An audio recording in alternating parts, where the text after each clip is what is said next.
नमस्कार साथियों, राधे राधे। मैं अंजलि कुमारी स्वागत करती हूँ आपके अपने platform study with Anjali YouTube channel पर। आज हम एक नए सब्जेक्ट की शुरुआत करने जा रहे हैं। आज हम साइंस सेगमेंट का एक बहुत ही महत्वपूर्ण सब्जेक्ट जिसका नाम है बायोलॉजी अर्थात जीव विज्ञान, उसकी शुरुआत करने जा रहे हैं। सबसे पहले हम जानेंगे जीव विज्ञान के बारे में, यानी बायोलॉजी शब्द। ये जो बायोलॉजी शब्द है ये क्या होता है, इसका अर्थ क्या होता है और इसे हम किस रूप में देखते हैं, इसके बारे में जानेंगे। तो चलिए इसकी शुरुआत करते हैं।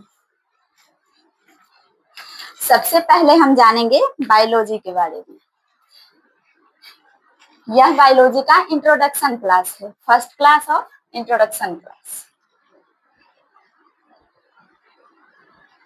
सबसे पहले हम जानेंगे बायोलॉजी होता क्या है। बायोलॉजी क्या होता है?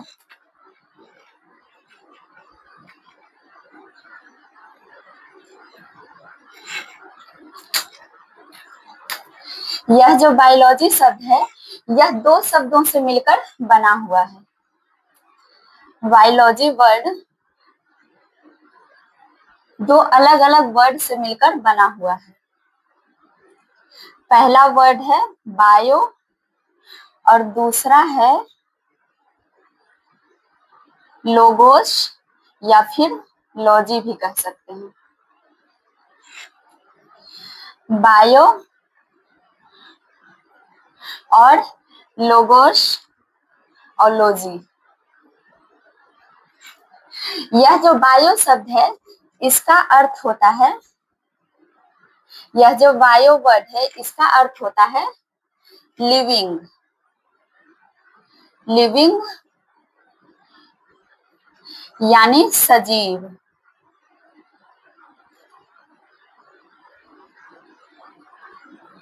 यह जो बायो शब्द है इसका अर्थ होता है लिविंग यानी सजीव। और यह जो लोगोस वर्ड है, लोगोस या लॉजी, इसका अर्थ होता है to study. To study, to study यानी अध्ययन करना। अध्ययन करना। यह जो लोगोस वर्ड है इसका अर्थ होता है टू स्टडी यानी अध्ययन करना। तो यदि हम यह बायोलॉजी वर्ड को राउंड ऑफ करके एक परिभाषा का रूप दें तो हम यह लिख सकते हैं, हम बायोलॉजी को क्या लिख सकते हैं? यदि हम बायोलॉजी को एक परिभाषा का रूप देना चाहें तो हम लिख सकते हैं बायोलॉजी यानी जीव विज्ञान। जीव विज्ञान। तो यदि हम बायोलॉजी की परिभाषा जानना चाहें तो हम लिख सकते हैं कि जीव विज्ञान, जीव विज्ञान विज्ञान की वह शाखा है, जीव विज्ञान विज्ञान की वह शाखा है, वह शाखा है जिसके अंतर्गत, जिसके अंतर्गत हम सजीवों का, हम सजीवों का, सजीवों का अध्ययन करते हैं। जीव विज्ञान विज्ञान की वह शाखा है जिसके अंतर्गत हम सजीवों का अध्ययन करते हैं। जीव विज्ञान विज्ञान की वह शाखा है जिसके अंतर्गत हम सजीवों का अध्ययन करते हैं। यानी यहाँ अगर इसे हम ऐड करें तो इसका मतलब हो जाएगा सजीवों का अध्ययन। सजीवों का अध्ययन, सजीवों का अध्ययन। बायोलॉजी का मतलब सजीवों का अध्ययन।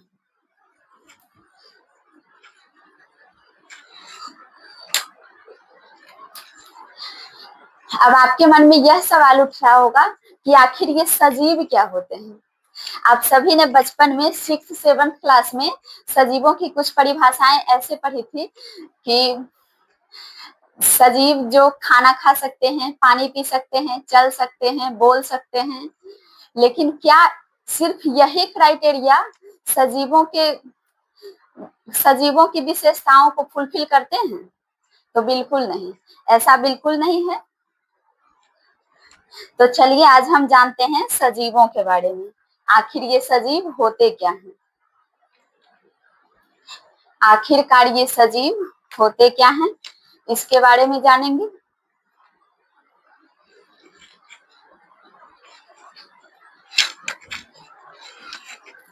आज हम आपको सजीवों की कुछ ऐसी विशेषताओं के बारे में बताएंगे जिसके बारे में जानकर आप पूरी तरह से क्लियर हो जाएंगे कि आखिर सजीव क्या होते हैं। सुनने में तो ये सवाल बहुत ही आसान लगता है कि ये कैसा सवाल है कि हमसे पूछा जा रहा है कि सजीव क्या होते हैं, परंतु आज की क्लास देखने के बाद आपका कॉन्सेप्ट एकदम से क्लियर होने वाला है। सजीवों को लेकर आपका कॉन्सेप्ट आज एकदम क्लियर हो जाएगा। बस क्लास में बने रहें। और इस क्लास को अपने और भी दोस्तों के साथ, कोई भी स्टडी ग्रुप्स के साथ जरूर शेयर करें। आज हम जानेंगे सजीवों के बारे में, यानी सजीवों की ऐसी कौन कौन सी विशेषताएं हैं जिसके आधार पर हम कह सकते हैं कि यह सजीव है। सजीवों की विशेषताएं, सजीवों की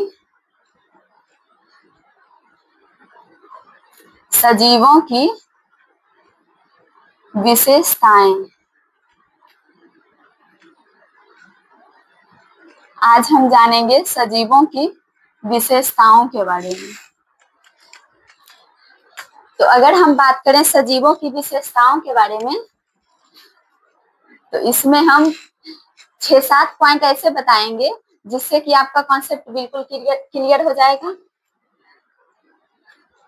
तो पहला पॉइंट हम लिख सकते हैं कि सजीव जो होते हैं उनका शरीर, सजीवों का शरीर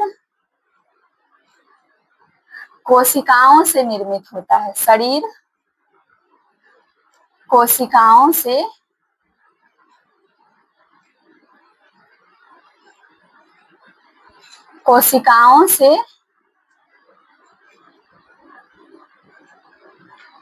निर्मित होता है। सजीवों का शरीर कोशिकाओं से निर्मित होता है।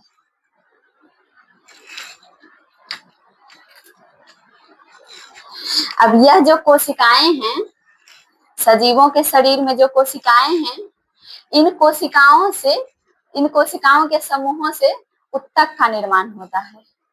यह कोशिकाएं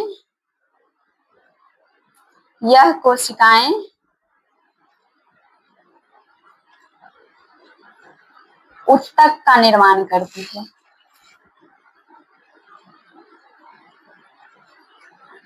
उत्तक का निर्माण करती है। अगर हम सिर्फ ये पॉइंट बता के चले जाते कि सजीवों का शरीर कोशिकाओं से निर्मित होता है, तो बहुत सारे सवाल आपके मन में रह जाते हैं। इसीलिए इस पॉइंट को डिटेल में जानना बहुत जरूरी है कि कैसे हम एक कोशिका से शरीर तक पहुंचते हैं। तो यह कोशिकाएं उत्तक का निर्माण करती है। कोशिकाएं उत्तक का निर्माण करती हैं। और यह जो उत्तक हैं, उत्तक इनके समूह से ऊतकों के समूह से अंग का विकास होता है। अंग का विकास होता है। घबराए नहीं, एक बार लिखने के बाद हम इसे एक्सप्लेन भी करेंगे। अंग का विकास होता है। ऊतकों के समूह से अंग का विकास होता है। अब यह जो अंग है, अंग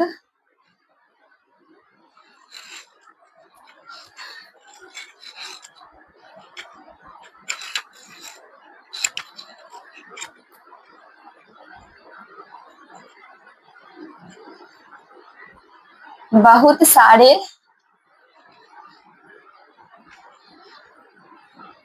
अंग मिलकर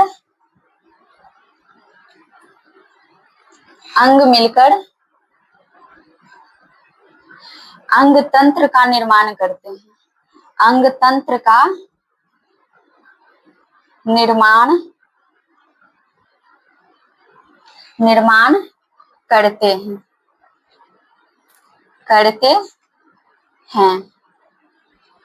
और यह जो अंग तंत्र है,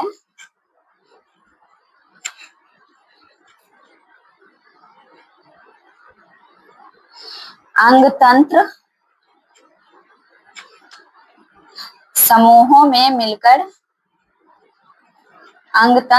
समूहों से मिलकर एक शरीर का निर्माण होता है। एक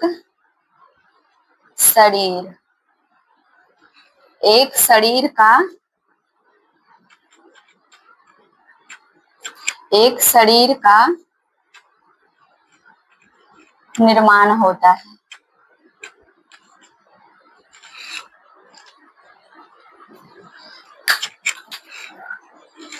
अब देखिए यहाँ क्या हो रहा है।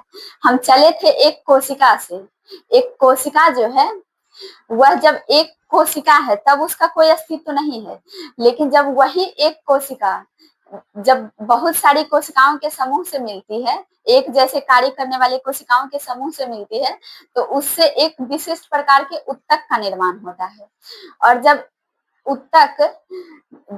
विशिष्ट प्रकार के ऊतक और भी कई सारे ऊतकों से मिलते हैं, तो उससे एक अंग का निर्माण होता है।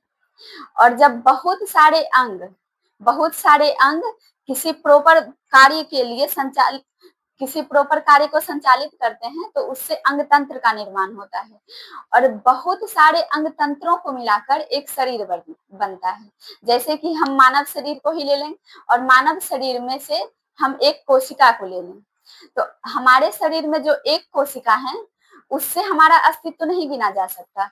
लेकिन वही कोशिका जब एक जैसे विशिष्ट कार्य करने वाले कोशिकाओं से मिलती है, तो वह एक ऊतक का निर्माण करती है।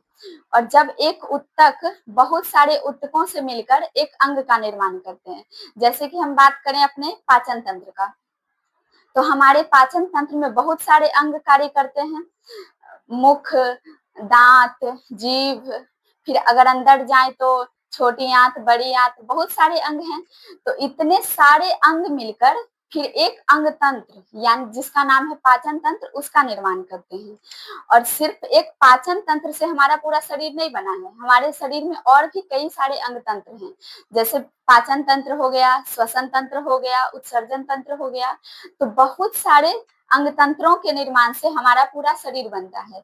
यह सिर्फ मानव के लिए नहीं है, हम तो बस एग्जाम्पल दिए मानव का, लेकिन यह जो प्रक्रिया है सिर्फ मानव के लिए नहीं, बल्कि विश्व में जितने भी जीव जंतु हैं, जितने भी सजीव हैं, सबके लिए यही प्रक्रिया लागू होती है। तो यह कॉन्सेप्ट तो लगता है बहुत अच्छे से समझ में आ गया होगा आप सभी को। यानी हम इसे इस तरह लिख सकते हैं। यहाँ पे हम एक फिगर के द्वारा इसे बताने की कोशिश करते हैं।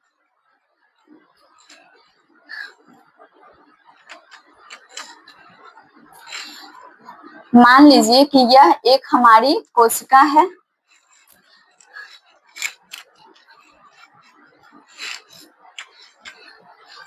यह हमारी कोशिका है। कोशिका यह हमारी एक कोशिका है और बहुत सारी जब कोशिकाएं आकर मिल गई तो एक उत्तक का निर्माण हो गया। एक उत्तक का निर्माण हो गया और जब बहुत सारे उत्तक एक ग्रुप में आकर मिले तो एक अंग का निर्माण हुआ और वही अंग बहुत सारे अंगों के साथ मिलकर एक विशिष्ट कार्य को संचालित करने लगे तो एक अंग तंत्र का निर्माण हुआ। अंग तंत्र का निर्माण हुआ और भी बहुत सारे अंग तंत्र मिलकर एक शरीर का निर्माण कर दिए। यहाँ देखिए इस फिगर में क्या समझ में आ रहा है कि ये जो हमारी कोशिका है यह शरीर की सबसे छोटी इकाई है, यानी जो हमारा शरीर बना इसकी जो सबसे छोटी इकाई है वह कोशिका ही है। इसीलिए कोशिका को कहा जाता है शरीर की क्रियात्मक और संरचनात्मक इकाई। कोशिका हमारे शरीर की क्रियात्मक और संरचनात्मक इकाई है। अब अगले पॉइंट की बात करते हैं, पॉइंट नंबर 2। सजीवों के विशेषताओं में हम अगले पॉइंट की बात करते हैं। तो पॉइंट नंबर 2 में हम कह सकते हैं कोशिका के बारे में जान लिए। तो अब हम बात करेंगे कि सजीवों की जो कोशिकाएं होती है, इनकी कोशिकाएं जो होती है उसमें जीव द्रव्य पाया जाता है। इनकी कोशिकाओं में, सजीवों की कोशिकाओं में जीव द्रव्य, जिसे हम इंग्लिश में प्रोटोप्लाज्म कहते हैं, जीव द्रव्य यानी प्रोटोप्लाज्म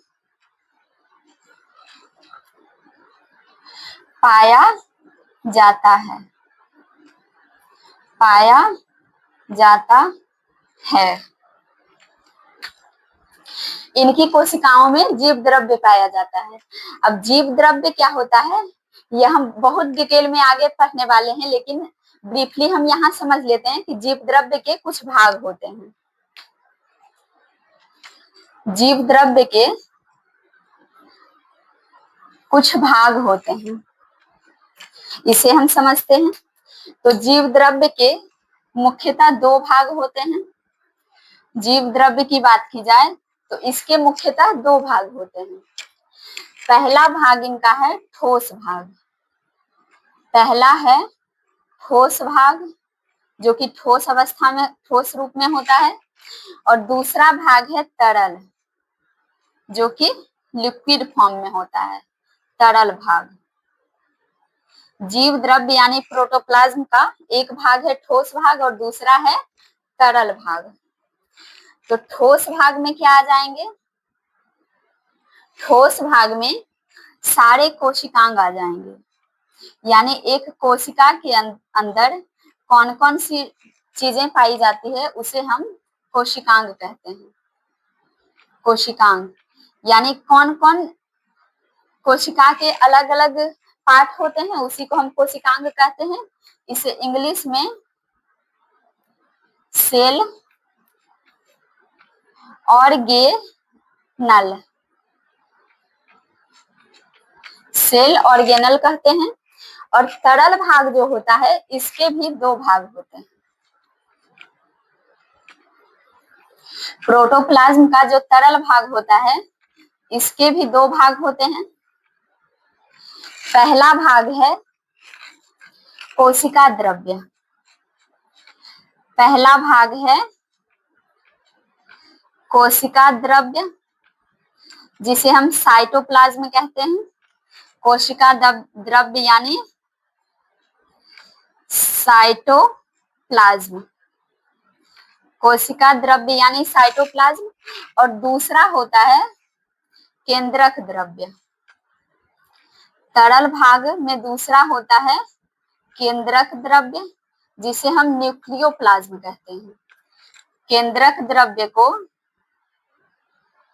न्यूक्लियोप्लाज्म कहते हैं। केंद्रक द्रव्य को न्यूक्लियोप्लाज्म कहा जाता है।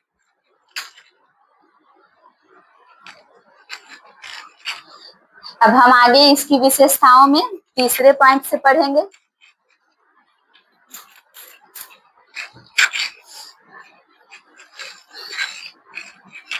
अब हम सजीवों की विशेषताओं में कुछ और पॉइंट्स को ऐड करते हुए चलेंगे, जिसमें हमारा पाचन हो गया, पोषण हो गया, सॉरी पहले पोषण को पढ़ेंगे उसके बाद पाचन, क्योंकि पाचन की क्रियाएं बाद में होंगी, पहले पोषण होगा। फिर हम और भी पढ़ेंगे, श्वसन, उत्सर्जन, ये सभी के बारे में जानेंगे।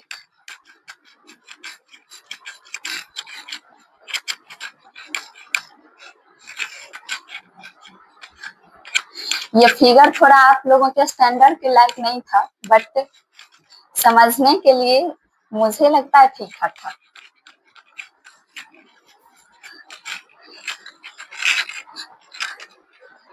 चलिए तो अगले पॉइंट की तरफ आगे बढ़ते हैं।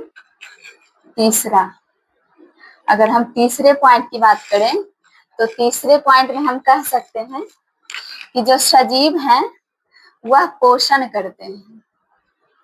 सजीव पोषण करते हैं, पोषण करते हैं। अब यह पोषण क्या होता है? तो पोषण कुछ और नहीं, जब हम कोई भी कार्य कर रहे हैं तो उसके लिए हमें ऊर्जा की आवश्यकता होती है, तो उसी ऊर्जा को गेन करने के लिए हम भोजन प्राप्त करते हैं। और भोजन सिर्फ ग्रहण कर लेना यही पोषण नहीं होता है। हम भोजन जो प्राप्त करते हैं उसमें भी कई सारी प्रक्रियाएं होती है, तो उसके बारे में जानते हैं।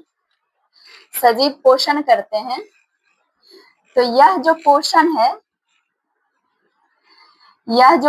है वह दो प्रकार के होते हैं। पोषण दो प्रकार के होते हैं, एक होता है स्वपोषण, स्वपोषण, और दूसरा होता है परपोषण। स्वपोषण और परपोषण, यानी ऑटोट्रॉफ्स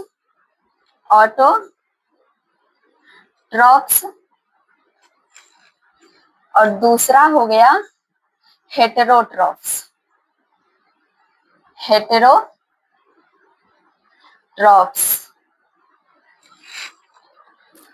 अब यह स्वपोषण या परपोषण क्या होता है? तो अगर हम बात करें स्वपोषण के बारे में,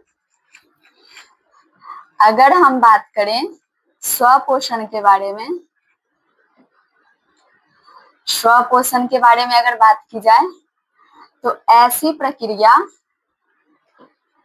स्वपोषण एक ऐसी प्रक्रिया है,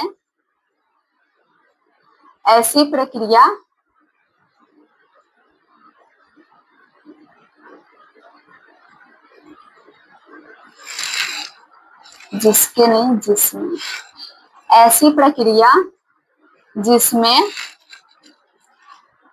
जीव अपना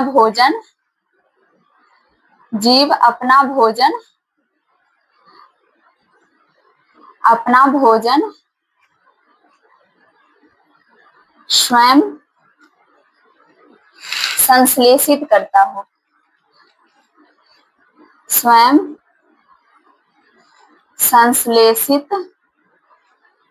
संश्लेषित करता हो। यह जो स्वपोषण है यह एक ऐसी प्रक्रिया है जिसमें कोई भी जीव जंतु अपना भोजन स्वयं निर्मित करते हैं, स्वयं संश्लेषित करते हैं। तो क्या अगर आप ये जानना चाहें कि तो स्वपोषण के अंतर्गत कौन से जीव आते हैं, क्या हम मानव आते हैं? क्योंकि मानव भी तो अपना भोजन स्वयं बनाते हैं, तो बिल्कुल ये गलत है। अगर हम मानव की बात करें तो मानव अपना भोजन स्वयं नहीं बनाते। वह जो किचन में खाना बनाने की बात आती है ना, वह भोजन संश्लेषित करना नहीं हुआ, बल्कि भोजन संश्लेषण का मतलब होता है कि सूर्य के प्रकाश, वायु, जल और क्लोरोफिल, ये सभी के माध्यम से, जैसे पेड़ पौधे अपना भोजन स्वयं संश्लेषित करते हैं, उसे स्वयं भोजन बनाना कहा जाता है। लेकिन मानव जो है वह परपोषी है। मानव का पोषण परपोषण के अंतर्गत आता है, क्योंकि वह अपना भोजन स्वयं निर्मित नहीं करते हैं। वह अपने भोजन के लिए किसी न किसी पेड़ पौधे या किसी न किसी जीव जंतु पर आश्रित होते हैं। अब हम बात करें परपोषण की। इसका अगर हम एग्जाम्पल ले लें तो इसके एग्जाम्पल में, उदाहरण में हरे पौधे आ जाएंगे। हरे पौधे, हरे पौधे, क्योंकि ये अपना भोजन स्वयं संश्लेषित करते हैं। और जो परपोषण है, परपोषण यह एक ऐसी प्रक्रिया है, ऐसी प्रक्रिया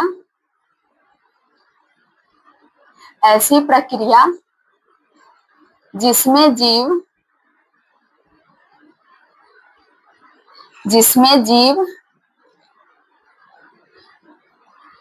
अपने भोजन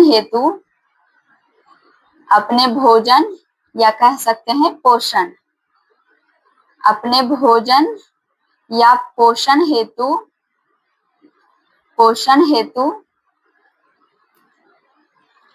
अन्य जीवों पर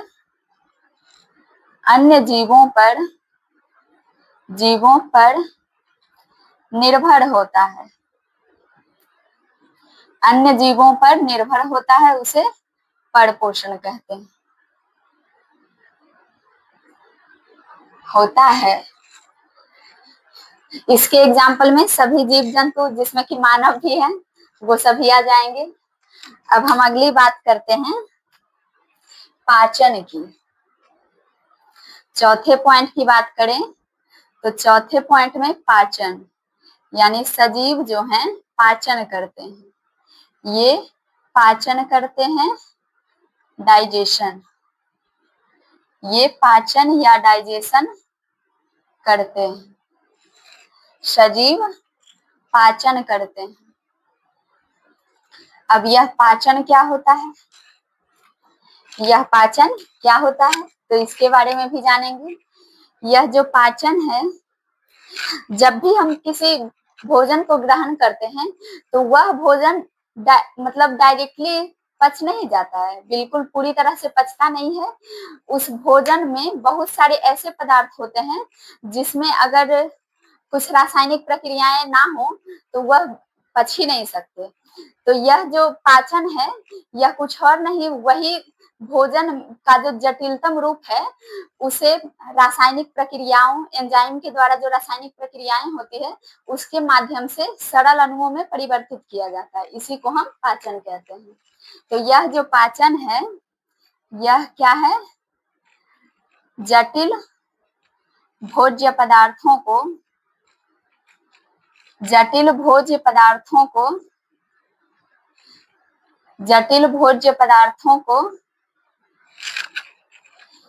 एंजाइम की सहायता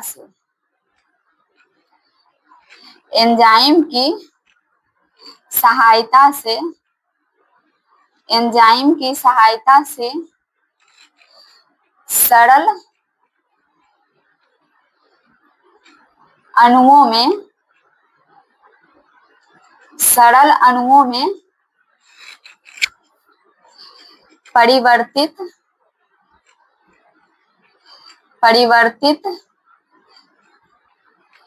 करने की प्रक्रिया पाचन है। पाचन कहलाती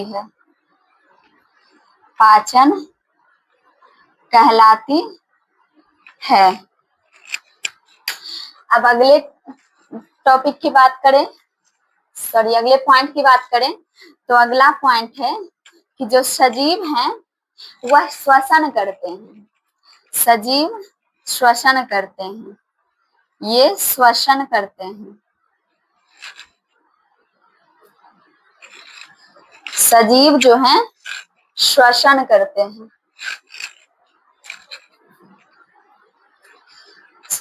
सजीव श्वसन करते हैं।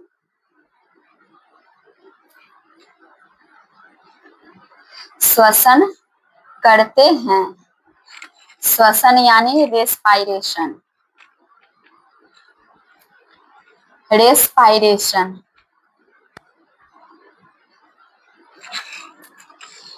अब कुछ लोगों को लग रहा होगा कि श्वसन तो बहुत ही आसान प्रक्रिया है, हमने सांस लिया और सांस छोड़ा, इतना ही श्वसन हो गया, लेकिन ऐसा नहीं है। यह जो आपने प्रक्रिया बताया, सांस लेना और सांस छोड़ना, इस प्रक्रिया को हम श्वासोच्छ्वास कहते हैं, जो कि श्वसन के अंतर्गत एक विशिष्ट प्रक्रिया है, लेकिन वह पूरा श्वसन नहीं है। तो श्वसन हम किसे कहेंगे? तो श्वसन जब हमारे शरीर के अंदर भोज्य पदार्थों का पाचन होता है, तो उससे जो उत्पाद उत्पन्न होते हैं वह ग्लूकोज के फॉर्म में स्टोर रहते हैं। तो जब ग्लूकोज के फॉर्म में स्टोर रहते हैं और जब हमने श्वास लिया तो हमारे शरीर के अंदर ऑक्सीजन की मात्राएं पहुंची, और वह जो ऑक्सीजन है, ऑक्सीजन ग्लूकोज के साथ रासायनिक अभिक्रिया करके कार्बन डाइऑक्साइड, जल और ऊर्जा जो कि एटीपी के फॉर्म में होता है उसे निर्मुक्त करती है। इन पूरी प्रक्रिया जब संपन्न हो जाती है, यह पूरी प्रक्रिया जब संपन्न हो जाती है, तो हम इस पूरी प्रक्रिया को कहेंगे कि हमारा श्वसन कंप्लीट हुआ। यानी यह जो श्वसन है, यह श्वसन क्या है? जब ग्लूकोज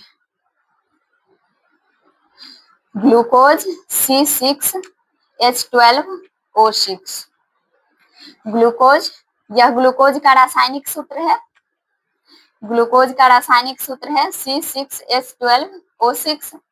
तो जब ग्लूकोज हमारे ऑक्सीजन, जो कि ऑक्सीजन अणु के रूप में है, ऑक्सीजन से रासायनिक अभिक्रिया कर CO2 यानी कार्बन डाइऑक्साइड,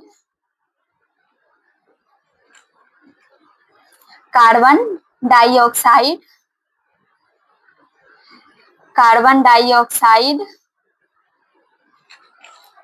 प्लस H2O यानी जल, जल का रासायनिक सूत्र होता है H2O, और ऊर्जा निर्मुक्त करता है, जो कि ऊर्जा किस फॉर्म में होती है? एटीपी के फॉर्म में, एटीपी के फॉर्म में होती है, एटीपी के रूप में, एटीपी के रूप में ऊर्जा निर्मुक्त होती है। तब इन पूरी प्रक्रिया को श्वसन कहा जाता है। इस पूरी प्रक्रिया को हम श्वसन कहते हैं। यह जो ग्लूकोज है वह हमारे शरीर में उपस्थित ऑक्सीजन के साथ रासायनिक अभिक्रिया करके कार्बन डाइऑक्साइड, जल और ऊर्जा को निर्मुक्त करता है, तब उसे हम श्वसन कहते हैं। अब एटीपी का फुल फॉर्म लिख लेते हैं।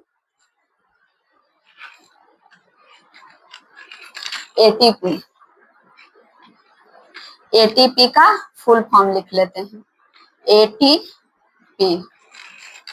एटीपी का फुल फॉर्म होगा एडिनोसिन ट्राई फॉस्फेट।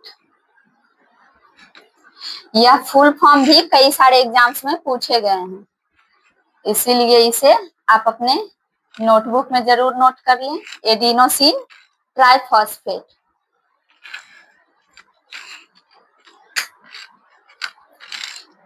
अब हम इसके अगले पॉइंट की बात करेंगे।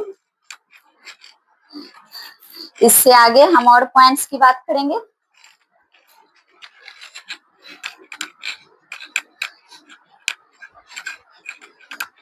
बहुत सारे लोग ऐसे होते हैं जिन्हें साइंस से डर लगता है, तो बिल्कुल भी साइंस से डरने की बात नहीं है। आपके सामने अब एक आपकी बहन, बड़ी बहन, छोटी बहन, जो समझना है समझ लीजिए, वो आ गए हैं। तो अब बिल्कुल भी साइंस से डरने की बात नहीं है।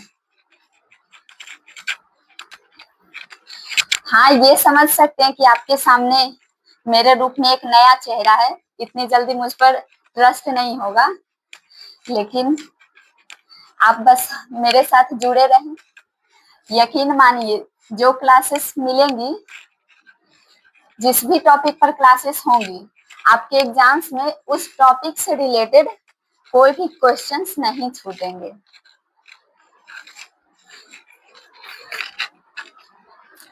अब हम अगले पॉइंट की बात करते हैं। श्वसन तक कर लीजिए। अब हम बात करते हैं उत्सर्जन की।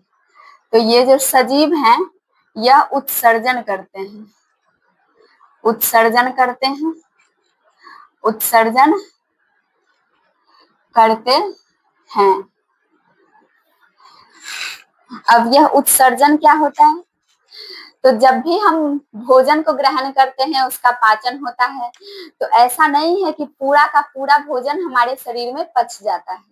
कुछ अपच भोजन या फिर और भी जो अलग अलग नाइट्रोजन युक्त कुछ बेकार की अपशिष्ट पदार्थें होती है, वह हमारे शरीर में जमा हो जाती है, तो उसे बाहर निकालना बिल्कुल जरूरी होता है।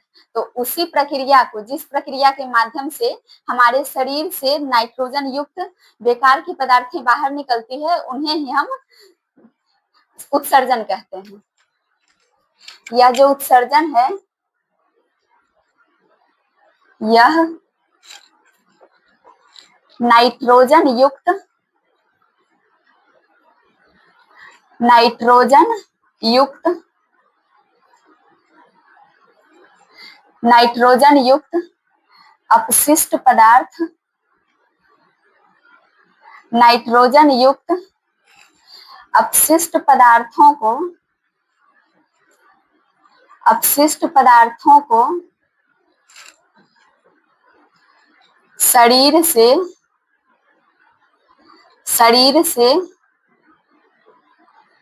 बाहर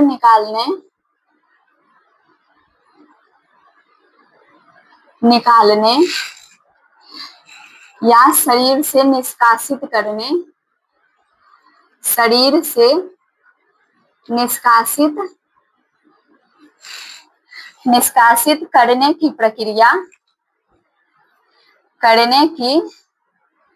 प्रक्रिया उत्सर्जन कहलाती है। उत्सर्जन कहलाती है, यानी एक्सक्रीशन कहलाती है।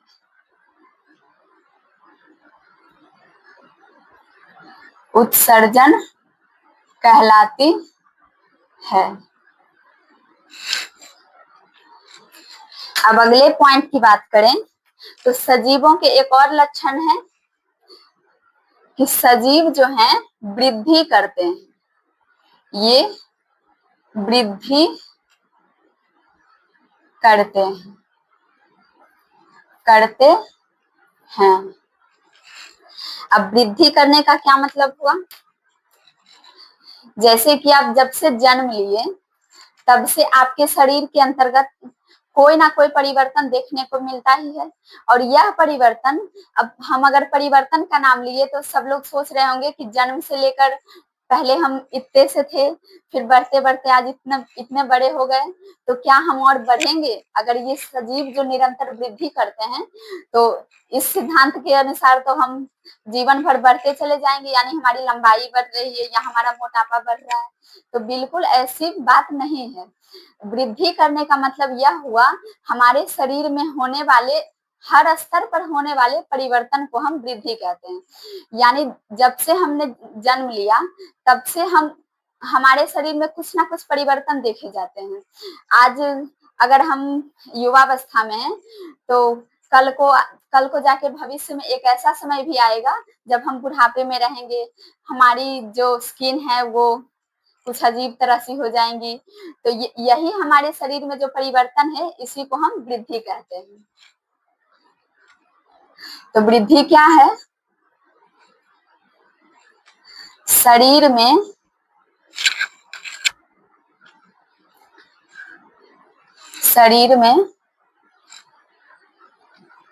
होने वाले विशिष्ट एवं क्रमिक परिवर्तन, विशिष्ट एवं क्रमिक परिवर्तन,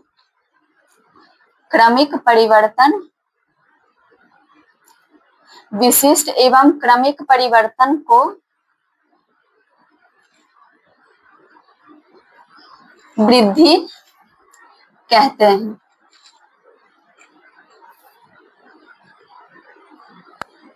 वृद्धि कहते हैं।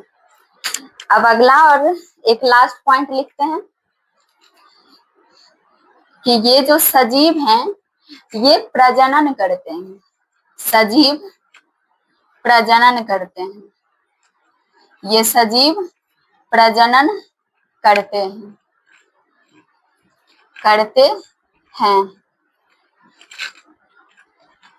अब यह प्रजनन क्या होता है तो चलिए इसके बारे में जानते हैं। यह जो प्रजनन है, प्रजनन एक ऐसी प्रक्रिया है, एक ऐसी प्रक्रिया है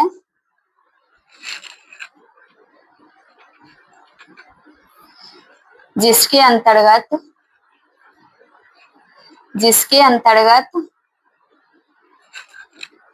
कोई भी जीव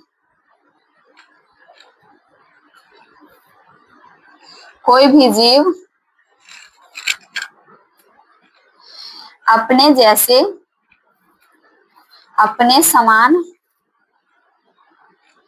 जीवों को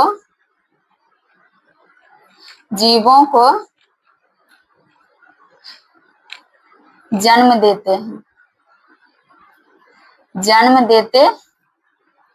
हैं। तो प्रजनन एक ऐसी प्रक्रिया है जिसके अंतर्गत कोई भी जीव अपने जैसे जीवों को उत्पन्न करते हैं।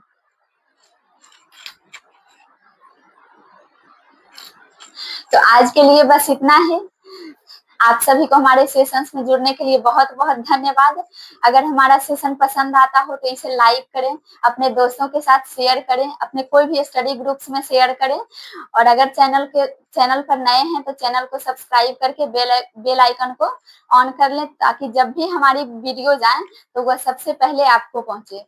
और एक और सूचना है कि हमारा जो टेलीग्राम का लिंक है वह डिस्क्रिप्शन के साथ साथ आपके वीडियो के कमेंट सेक्शन में भी पिन कर दिया जाएगा।